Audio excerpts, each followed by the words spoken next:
اللہ تعالیٰ رب العزت نے جناب رسول اکرم صلی اللہ علیہ وسلم کو اس دین مبارک کی تکمیل کے لیے بھیجا ہے جس دین کا آغاز اور اس کا نزول سیدنا حضرت آدم علی نبینا وعلیہ الصلاۃ والسلام سے ہوا کہ حضرت آدم علیہ الصلاۃ والسلام پر جو شریعت نازل ہونا شروع ہوئی اس کی تکمیل حضرت سیدنا محمد صلی اللہ تعالی علیہ وسلم پر جا کر ہو پائی۔ یہ اللہ تعالیٰ کا نظام ہے۔ اس درمیان میں بے شمار صحیفے آئے، بہت کئی ایک کتابیں نازل فرمائیں اللہ نے، لیکن یہ بات یاد رہے کہ شریعت کے نزول کا آغاز حضرت آدم علیہ السلام سے ہوا اور اس کی تکمیل حضرت محمد صلی اللہ علیہ وسلم پر ہوئی۔ اب نہ کوئی کتاب آئے گی، نہ کوئی نبی آئے گا، نہ کوئی رسول آئے گا، نہ کوئی پیغمبر آئے گا، نہ کوئی صحیفہ آئے گا، مجدد آتے رہیں گے۔ قومیں جب بھٹکنے کی طرف جاتی رہیں گی تو پہلے کے خلاف، پہلے یہ ہوتا تھا جب قومیں بھٹکتی تھیں تو اللہ تعالیٰ کوئی نبی یا رسول بھیجتے تھے اور قوموں کو سیدھا کر کے وہ اپنا کام کر کے اپنی زندگی گزار کر چلے جاتے تھے۔ ان پر بعض اوقات کتاب نازل ہوتی تھی یا پھر ان پر صحیفہ یا صحیفے نازل ہوتے تھے۔ جیسے حضرت موسیٰ علیہ السلام پر بنی اسرائیل بھٹک گئی، موسیٰ علیہ السلام پر اللہ نے کتاب نازل فرمائی، تو ان کے جد، ان کے دادا حضرت ابراہیم علیہ السلام، دادا مطلب دادا دادا دادا، حضرت ابراہیم علیہ السلام پر اللہ نے صحائف نازل فرمائے، صحیفے نازل فرمائے۔ لیکن نبی اکرم صلی اللہ علیہ وسلم چونکہ خاتم النبیین و خاتم الرسول ہیں علیہ الصلاۃ والتسلیم، کہ نبی صلی اللہ علیہ وسلم کے بعد کوئی نبی یا رسول نہیں آئیں گے، تو اب کوئی کتاب بھی نہیں آئے گی۔ پہلی امتیں بھٹکتی تھیں تو ان کے لیے انبیاء بھیجے جاتے تھے۔ اب اس امت میں اگر کوئی بگاڑ آتا ہے تو اللہ تعالیٰ مجددین کے ذریعے سے امت کو سیدھی راہ پر ڈال دیتے ہیں۔ وہ مجدد آتا ہے، اس وقت میں جو فتنہ کھڑا ہوتا ہے، جیسے آج ہمارے یہاں فتنے، پتہ نہیں کیسے کیسے فتنے، لیکن کچھ بڑے فتنے اس سے بھی بڑے پیدا ہوتے ہیں، اللہ تعالیٰ کوئی مجدد بھیجتا ہے اور وہ مجدد آ کر اس فتنے کو ٹھیک کرتا ہے اور وہ اپنا وقت گزار کر چلا جاتا ہے۔ جیسے ہمارے ملک میں ایک مجدد تشریف لائے حضرت شیخ احمد سرہندی رحمۃ اللہ علیہ، جنہوں نے اکبر کے فتنہ دین الہی کو ختم کیا۔ بہت بڑا فتنہ، بہت بڑا فتنہ۔ اللہ کی پناہ، اگر وہ فتنہ باقی رہتا تو ہندوستان میں اسلام باقی نہ رہتا۔ اگر وہ فتنہ باقی رہتا تو ہندوستان میں اسلام باقی نہ رہتا، بلکہ آدھا تیتر آدھا بٹیر بن جاتا۔ لوگ اپنے کو ہو سکتا ہے کہ مسلمان کہہ رہے ہوتے، لیکن اصلاً وہ مسلمان نہ ہوتے۔ بہرحال میرے بھائیوں، میں جو عرض کرنا چاہتا ہوں وہ یہ ہے کہ اللہ تعالیٰ نے انبیاء علیہ الصلاۃ والسلام کو دین دے کر بھیجا ہے۔ یہ بات بہت بنیادی ہے، اس جملے کو ہمیشہ اپنی رگ و پے میں داخل کر لیجئے، اپنے ذہن میں نقش کر لیجئے۔ اللہ تعالیٰ نے انبیاء علیہ الصلاۃ والسلام کو دین دے کر بھیجا ہے۔ یہ جملہ بہت اہم ہے، اس کو ذہن میں رکھیں۔ اللہ تعالیٰ نے انبیاء علیہ الصلاۃ والسلام کو دین دے کر بھیجا ہے۔ پھر دین کی مختلف شاخیں، اور وہ تمام کی تمام شاخیں جناب رسول اللہ صلی اللہ علیہ وسلم کے ذریعے سے وجود میں آئیں۔ جو کام دین کے نام پر کیا جائے، سنو میری بات، جو کام دین کے نام پر کیا جائے اور وہ کام سنت کے نہج کے مطابق نہ ہو، وہ دین کا کام نہیں ہے۔ آپ سمجھ رہے ہیں؟ یعنی دین کے، جی ہم تو دین کا کام کر رہے ہیں، ہم تو دین کا کام کر رہے ہیں، ہماری زبان پر یہ جاری ہے کہ ہم دین کا کام کر رہے ہیں، لیکن ہمارا کام سنت کے نہج سے ٹکراتا ہے، سمجھ لیجئے کسی مفتی صاحب سے پوچھنے کی ضرورت آپ کو نہیں ہونی چاہیے۔ سنت کا ترک کرنا اس بات کا فتویٰ دیتا ہے کہ ہم دین کا کام نہیں کر رہے۔ سمجھے؟ جیسے آج کی شادی بیاہ لوگ کہتے ہیں جی ہم تو اپنا فرض ادا کر رہے ہیں، تم فرض ادا نہیں کر رہے، حرام ادا کر رہے ہو۔ لوگ کہتے ہیں جی اللہ نے بڑی عزت رکھی، بڑی برکت دی اللہ نے، کیوں دھوکہ لگ گیا؟ جس کام میں سنت نہیں اس کام میں برکت بھی نہیں۔ لوگ کہتے ہیں جی بڑا میں تو اللہ کا بڑا شکر ادا کر رہا ہوں، بڑی برکت ہوئی کھانے میں۔ میں کہتا ہوں تو شکر ادا نہ کر، بلکہ تو توبہ اختیار کر، اللہ سے توبہ کر لے کہ اللہ میں نے حرام کو ترجیح دی، اور جو تو نے مجھے پیسے دیے تھے ان پیسوں کو سنت کے مٹانے پر میں نے خرچ کیا، اس لیے توبہ کر اللہ سے۔ اس بات پر فخر نہ کر کے میرے یہاں بڑی برکت ہوئی، برکت نہیں ہوئی تو تجھے برکت کا دھوکہ لگ گیا ہے۔ شیطان بھی تو تھا نا، شیطان بھی تو تھا، وہ شیطان نے آ کے تجھے برکت کا دھوکہ دے دیا ہے۔ اصلاً تیرے گھر پر برکت نہیں ہوئی تیری شادی میں، بلکہ اصل تو یہ ہے تو نے برکتوں سے دشمنی اختیار۔ تو اس لیے میرے بھائیوں اصل کسوٹی سنت ہے۔ اگر کسی کام کے اندر سنت پائی جاتی ہے سمجھ لیجئے یہ ہدایت کی راہ ہے۔ اگر بہت اونچا کام کیا، بہت اونچا کام کیا، بہت اونچا کام کیا، جس کو آپ اونچا سمجھتے ہو، مگر اس کے اندر سنت نہ تھی، سمجھ لیجئے ہم نے اونچا نہیں کیا، بلکہ شیطان نے آ کر ہمارے کان میں کہہ دیا ہے کہ ہم نے اونچا کام کیا۔ کیا ہمارا کام نبی صلی اللہ علیہ وسلم سے زیادہ اونچا ہو سکتا ہے؟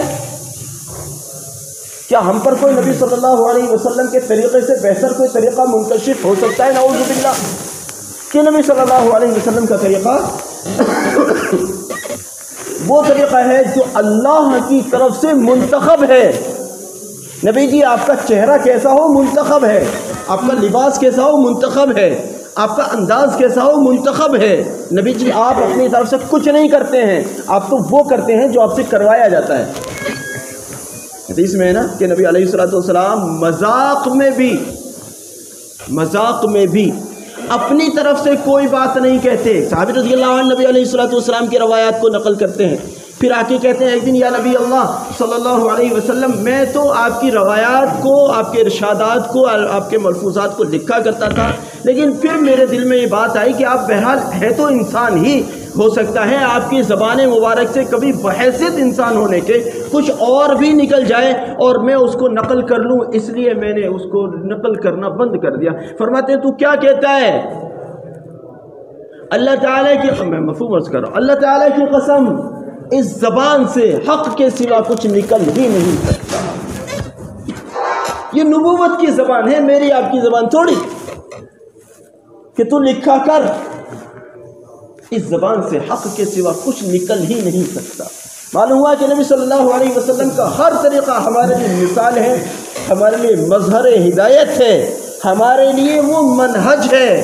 ہمارے لیے نبی علیہ السلام کے طریقے کو چھوڑ کر ذہنوں پر نقش کر لو اس بات کو کہ ہمارے لیے کسی بھی شعبہ زندگی کے اندر نبی علیہ السلام کے طریقے کو چھوڑ کر کامیابی کا تصور بھی کرنا کسی گناہ سے کم نہیں ہو سکتا۔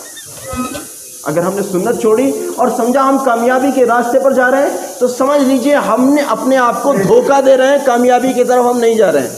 سنت بنیاد ہے۔ بہرحال اب سنت سے ہی ہمیں دین کو سمجھنا ہے، دین کو سمجھنا ہے سنت ہی سے۔ میں نے کہا تھا نا وہ جملہ یاد ہے نا جو میرا اصل جو جملہ تھا کہ دین ہے اصل، پھر اس کی شاخیں ہیں۔ دیکھو نبی صلی اللہ علیہ وسلم نے مسجد نبوی کو کس طرح سے آباد فرمایا، یہ بات سوچو۔ نبی صلی اللہ علیہ وسلم نے مسجد نبوی کے اندر کہیں صفہ کے طور پر مدرسہ قائم کیا، کہیں ذکر کے حلقے مسجد کے اندر قائم ہوئے، کہیں تبلیغی اسفار کے سلسلے میں وہاں سے اللہ کے رسول علیہ السلام نے جماعتوں اور جیشوں کو بھیجا۔ اسی مسجد وہی ہے، یہی ایک گوشے میں نبی علیہ السلام کا درس ہو رہا ہے، اسی مسجد کے گوشے میں کوئی قرآن کی تلاوت کر رہا ہے، اسی مسجد کے گوشے میں کوئی دوسرے طریقے پر ذکر یعنی تسبیح و تحلیل کر رہا ہے، اسی مسجد کے صحن میں کوئی گھوڑے دوڑانے کی مشق کر رہا ہے، اسی مسجد کے صحن میں کوئی تلوار بازی کی مشق کر رہا ہے، اسی مسجد کے صحن میں کوئی اللہ کے سامنے رو رہا ہے۔ مسجد ایک ہے، کام سارے ہیں۔ اب کوئی کہنے لگے کہ نبی صلی اللہ علیہ وسلم کا درس چل رہا ہے. کس کا درس؟ دارالعلوم دیوبند کے فاضل کا درس نہیں، دارالعلوم دیوبند کے محدث صاحب کا درس نہیں، نظام الدین مرکز کے حضرت صاحب کا درس نہیں، بلکہ کس کا درس؟ ولی الاولیاء کا درس. کس کا درس؟ ولیوں کے ولی کا درس. کس کا درس؟ سید الانبیاء علیہ السلام کا درس ہو رہا ہے. ساری کائنات جن کے قدموں پر نثار ہو جائے ایسی ہستی کا درس ہو رہا ہے. اس درس کے باوجود ایک طرف وہ درس ہو رہا ہے، دوسری طرف وہ سارے کام ہو رہے ہیں جو میں نے ذکر کیا. یہ ہے مسجد نبوی کے اعمال. ہم نے اصل میں سمجھا نہیں، اصل میں علماء کے پاس تو ہم جاتے ہی نہیں نا، غلطی سے بھی نہیں جاتے، اللہ معاف کرے. اگر جاتے ہیں تو اپنی سنانے جاتے ہیں، ان کی سننے نہیں جاتے. اس لیے ہمیں دین کا پتہ بھی نہیں چلا کہ دین ہے کیا چیز. ہم اپنی سنانے خوب چلے جاتے ہیں ماشاءاللہ، لیکن ان کی سننے کبھی بھی نہیں جاتے. مجھے تو اتنے سال یہاں ہو گئے، شاید ہی کوئی گیا ہو بیچارہ اللہ کا بندہ کہ آج میں سننے آیا ہوں، سنانے نہیں آیا. سنانے تو آتے ہیں ماشاءاللہ ساتھی. یہ تقاضا تھا، وہ مسئلہ تھا، اس لیے آئے تھے، اس لیے آئے تھے، یہ اس لیے تو آتے ہیں. لیکن دین سیکھنے کے لیے اتنے سالوں میں شاید ہی کوئی آیا ہو. میں اس خوش فہمی میں مبتلا ہوں کہ یقیناً آپ دوسری جگہ جاتے ہوئے، خیر کہیں بھی جائیں لیکن یہ ہماری ذمہ داری ہے، یہ ہماری ضرورت ہے. اس کے بغیر ہم دین نہیں سیکھ سکتے. نظام الدین کے ہی کسی بزرگ کا ہے، وہ نام مجھے یاد نہیں آتا، ایک بزرگ کا قول ہے، وہ میں بار بار ذکر کرتا ہوں کہ جماعت میں نکلنا دین کے شوق اور اس کے فضائل کو حاصل کرنے کے لیے ہوتا ہے. ان کے قول کے مطابق جماعت میں نکل کر دین نہیں سیکھا جا سکتا، بلکہ جماعت میں نکل کر دین کا شوق سیکھا جاتا ہے. بھائی شوق ہوگا جبھی تو نماز پڑھے گا. جماعت میں نکلا، اس کو شوق لگا تہجد پڑھنے کا، جماعت میں نکلا وہ اس کو شوق لگا تسبیح پڑھنے کا، قرآن پڑھنے کا، دین کی بات سمجھنے کا، فلاں مطلب ماشاءاللہ بہت سارے شوق لگے. لیکن اب اس شوق کی تکمیل علماء کی مجلسوں میں ہوگی. علماء کی مجلس، میں نے تہجد پڑھنا شروع کیا ہے، مولانا صاحب آپ بتائیے میں کتنی رکعتیں پڑھوں. مولانا صاحب وہ فلاں شخص سے مجھ سے یوں کہہ رہے تھے کہ تہجد اس طرح سے پڑھا کرو. میں کیا اس طرح سے پڑھوں؟ یہ چیز ہمیں کہاں سے ملے؟ یہ علماء کے حلقوں سے ملے. اور یہ حلقہ آج نیا نہیں لگ رہا ہے. یہ صفہ کا جو حلقہ تھا وہ علماء کا ہی تو حلقہ تھا. علماء تیار تو کیے جا رہے تھے، نبی صلی اللہ علیہ وسلم درس دے رہے تھے. وہ دیکھو اللہ کے رسول علیہ السلام جب مکہ مکرمہ میں تھے، ایک طرف گھر در جا کر دعوت ہو رہی تھی، تو دوسری طرف مدرسہ قائم ہوا تھا، اسلام کا درس ہوتا تھا. اور یہ درس یہ یوں سمجھ لیجئے یہ منبع و مرکز مسکن تھا. یہیں سے سب شعبوں کو تقویت ملتی تھی. دین کہاں سیکھو گے؟ حرم شریف میں تو اجازت نہیں تھی نا. حرم شریف میں تو اجازت حضرت عمر رضی اللہ عنہ کے بعد میں ہوئی ہے، وہ بھی تلوار کے یعنی قوت کے زور پر. ہوتا ہے نبی صلی اللہ علیہ وسلم کا درس بھی یہاں ہوتا ہے، نبی صلی اللہ علیہ وسلم کی خانقاہ بھی یہاں چلتی ہے، نبی صلی اللہ علیہ وسلم کے مبلغ اور داعیان بھی یہاں تیار ہوتے ہیں. یعنی جو بھی ہے سب چیزوں کے افراد یہاں تیار ہوتے ہیں. پھر یہ والا کام مدینہ منورہ جب منتقل ہوئے، نبی صلی اللہ علیہ وسلم نے ہجرت فرمائی، پھر یہی والا کام مسجد نبوی سے ہونے لگا. اور مسجد نبوی میں عام طور پر، یوں تو پوری مسجد، لیکن عام طور پر دو جگہوں کا استعمال ہوتا تھا. ایک تو صفہ کا استعمال ہوتا تھا اور ممبر کا استعمال ہوتا تھا. عام طور پر ان دو جگہوں کا استعمال ہوتا تھا، ویسے پوری مسجد استعمال ہوتی. اب جتنے بھی شعبے تھے وہ سب کے سب شعبے دین کے تھے. یہ بات ہر صحابی اپنے وقت میں مجاہد بھی تھا، اپنے وقت میں داعی اور مبلغ بھی تھا، اپنے وقت میں وہ طالب علم بھی تھا، اپنے وقت میں وہ عالم بھی تھا، اپنے وقت میں وہ تہجد میں آنسو بہانے والا بھی تھا، تو اپنے وقت میں بہترین سپاہ سالار بھی تھا. وہ اپنے وقت کا بوریا نشین بھی تھا، تو وہ اپنے وقت کا بہترین حاکم بھی تھا. ہر صحابی کے اندر یہ صفات تھی. اب چونکہ امت کی استعداد چونکہ کم ہو گئی، اگر ہر آدمی کو کہنے لگو تم ہی جماعت کے سرخیل ہو اور تم ہی مدرسے کے محتمم ہو، تم ہی خانقاہ کے شیخ ہو، اس چکر میں کہیں ایسا نہ ہو کہ کچھ بھی نہ ہو، وہ الجھ کر ہی رہ جائے بیچارہ۔ اس لیے اب تقسیم ہو گیا کہ بھئی تم اس شعبے کو سنبھال لو، تم اس شعبے کو سنبھال لو، تم اس شعبے کو سنبھال لو۔ لیکن پھر ایک بات یاد رہے، اگر ایک شعبے والے دوسرے شعبے والوں کے مقابلے میں آ گئے کہ اصل دین کا کام ہم کر رہے ہیں، یہ نہیں کر رہے، یہ دوسرا شعبہ جو ہے یہ دین کا کام نہیں کر رہا ہے، دین کا کام ہم کر رہے ہیں، اور وہ کہنے لگے کہ ہم دین کا کام کر رہے ہیں، یہ جو یہاں بیٹھ کر جو باتیں کر رہا ہے یہ دین کا کام نہیں کر رہے ہیں، سمجھ لیجئے یہ دونوں ہی دین کا کام نہیں کر رہے ہیں۔ معافی کے ساتھ ہم اصل میں دین کا کام پتہ نہیں کس کو سمجھ گئے۔ کسی نے سمجھ لیا کہ میں اگر مدرسے میں درس دے رہا ہوں تو میں دین کا کام کر رہا ہوں، کسی نے سمجھ لیا اگر میں جماعت میں جا رہا ہوں تو میں دین کا کام کر رہا ہوں، کسی نے سمجھ لیا اگر میں خانقاہ میں ضربیں لگا رہا ہوں تو میں دین کا کام کر رہا ہوں۔ میرے بھائیوں یہ سب دین کے کام کر رہے ہیں، اور ان سب کی ایک ذمہ داری یہ ہوگی، جس طرح سے یہ اپنی جو ان کے سب ذمہ داری ہے، جس طرح سے یہ اپنی ذمہ داری کو انجام دیں گے، اسی طرح سے ان کی ایک ذمہ داری یہ بھی ہوگی کہ یہ ہر ایک شعبہ دوسرے شعبے کا معاون بن جائے، ورنہ ہمارے درمیان میں تفریق ہوگی اور ہم فرقہ واریت کی طرف چلے جائیں گے، پھر ہم الگ الگ جماعتوں میں بڑھ جائیں گے۔ یہ کون ہے؟ یہ مدرسے والے ہیں، یہ کون ہے؟ یہ خانقاہ والے ہیں، یہ کون ہے؟ یہ تبلیغی جماعت والے ہیں، پھر ہم جماعتوں میں بڑھ جائیں گے۔ لیکن ہمیں جماعتوں میں نہیں بٹنا ہے، ہمیں تو دین والا بننا ہے۔ مدرسے والے کون ہیں؟ دین کا کام کرنے والے۔ خانقاہ والے کون ہیں؟ دین کا کام کرنے والے۔ جماعت والے کون ہیں؟ دین کا کام کرنے والے۔ یہ تصنیف و تالیف کرنے والے کون ہیں کہ یہ دین کا کام کرنے والے؟ اصل دین کا کام مقصود ہے، مدرسہ چلانا مقصد نہیں ہے، جماعت مقصد نہیں ہے، خانقاہ مقصد نہیں ہے، اصل ہے ان سب شعبوں کا ایک مقصد، دین ہماری زندگی میں آئے۔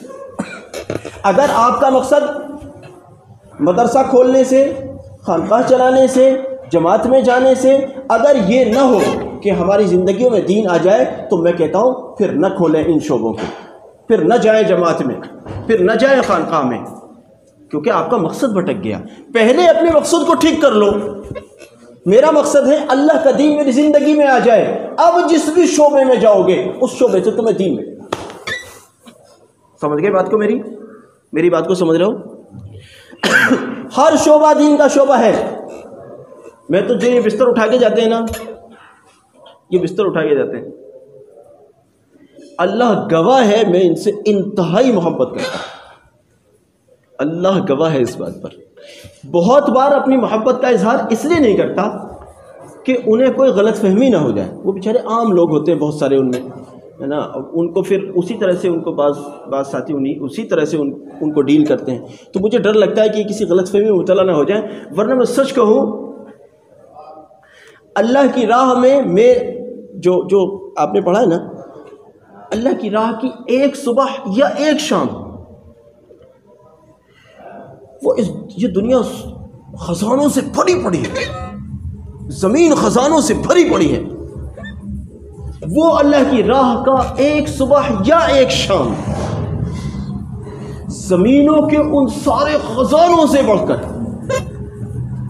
ان خزانوں سے بڑھ کر۔ لیکن میرے بھائیوں یاد رکھو، شیخ سعدی رحمۃ اللہ علیہ ایک مرتبہ تہجد میں اپنے والد بزرگوار کے ساتھ کھڑے ہوئے۔ پتہ نہیں تمہیں میری بات کتنی سمجھ میں آ رہی ہے، لیکن اگر سمجھ سکتے ہو تو سمجھو۔ شیخ سعدی رحمۃ اللہ علیہ ایک مرتبہ اپنے والد بزرگوار کے ساتھ میں تہجد میں کھڑے ہوئے۔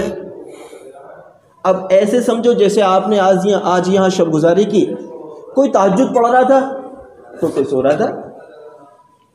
اب تہجد پڑھنے والے شیخ سعدی جو ابھی لڑکپن میں تھے، اس وقت کے بچے بھی نماز تہجد پڑھتے تھے، آج کے بوڑھے بھی فجر نہیں پڑھتے، وہ لڑکپن میں تھے اور تہجد میں اپنے والد بزرگوار کے ساتھ کھڑے تھے، کچھ لوگ سو رہے تھے۔ شیخ سعدی نے جو کہ ابھی لڑکپن میں تھے اپنے والد سے کہا کہ ابا یہ کیسے لوگ ہیں، تہجد نہیں پڑھ رہے، سو رہے، تہجد کے وقت میں سو رہے۔ سنو شیخ سعدی کی تربیت کیسے ہاتھوں میں ہوئی ہے۔ ان کے والد نے یوں کہا، کیا اچھا ہوتا ہے کہ تو بھی سوتا رہتا اس جملے کے مقابلے میں، تو نے جو جملہ کہا ہے اس جملے کے مقابلے میں کیا اچھا ہوتا کہ تو بھی سوتا رہتا. تو تہجد میں کھڑا ہوا ہے اور ان سونے والوں کو حقیر جان رہا ہے. اس لیے دیکھو یہ کہنے کو تمہیں ایک واقعہ لگتا ہے لیکن میرے نزدیک یہ پوری ایک نصیحت ہے. میں اس واقعے کو سنا کر اس جملے کو کہنا چاہتا ہوں کہ دین کا ایک شعبہ اختیار کرنے والا دین کے کسی دوسرے شعبے کی اگر تحقیر کرے گا، اس کو سمجھے گا کہ میں تو دین کا کام کر رہا ہوں، اس شعبے والوں کو پتہ نہیں کیا ہو گیا، یہ دین کا کام نہیں کر رہے، کہ میں تو اتنا بے حقیقت خادم ہوں جس کی حقیقت کچھ ہے ہی نہیں، اتنا ادنا ترین درجے کا خادم ہوں.